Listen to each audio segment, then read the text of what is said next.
on effective communication. This presentation is called Effective Communication when representing the organization at a network meeting.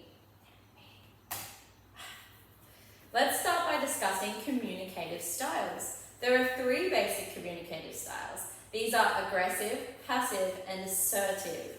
Aggressive communicators usually talk over and dominate discussions. They are often particularly not good at listening, as they feel talking is more important. If someone disagrees with their opinion, their behaviour can become hostile and defensive. Passive communicators tend to avoid conflict or heated discussions. They mostly agree and go along with what the group decides. As a result, their opinions often go unheard. This can lead to anger and resentment. Assertive communicators are able to express their honest opinions in a polite and respectful way that considers others' feelings. They also tend to ask for feedback and feel comfortable providing it to their teammates. Assertive communicators help to foster a culture of continuous growth and improvement. This makes it the most effective communicative style. On the board, I have listed some helpful tips on how to be an effective communicator. Hopefully, these will help you in our next team meeting. Yay! Another communicative skill that can be extremely helpful is conflict resolution. Raise your hands if you have had to deal with conflict at some point in your life. That was a test. All of you should have your hands up. Thank you. Because conflict is a part of life. As a major part of life, it is extremely important that we know how to resolve it. Many people try to avoid conflict at all costs. They may ignore the situation altogether or grieve for the sake of keeping peace. Others tend to shift the blame onto someone else or something else for causing it. Both of these responses do not resolve conflict and may make the situation worse. At work, there may be situations where we need to resolve conflict. It is human nature to disagree, and disagreements are healthy when approached in the right manner. Let us think of conflict as an opportunity to learn about each other and come closer as a team. But how do we resolve conflict? Let us discuss some healthy conflict management skills. Before resolving conflict, we must first ask ourselves if we are ready and willing to solve the problem. This step requires some introspection.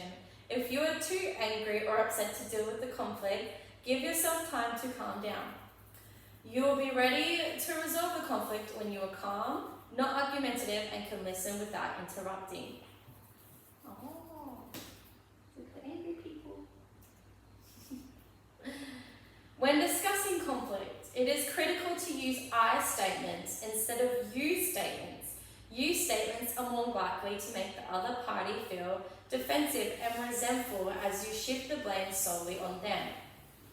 I statements shift the blame away from the person and towards their behaviour. This helps an individual to not feel personally attacked so they can focus on solving the problem. For example, instead of saying, "You're such a slob," try saying something like, "I feel frustrated when you leave your dirty mugs in the staff room sink." From this example, we can see how I moved from attacking the person to only discussing their behaviour. To expand on this lesson, each of my next slides will present a you statement. It is going to be your job to change the you statement into a more pleasant I statement. Okay, here is the first statement.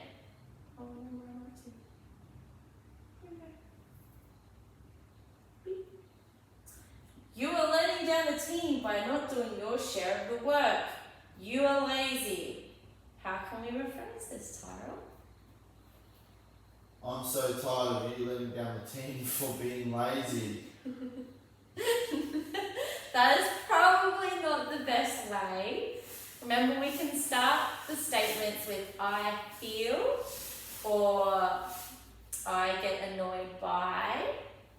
How about we go to the next slide and I'll show you how to better phrase this. Okay, better phrasing for this statement is, I feel like you're letting down the team by not doing your share of the work. Oh.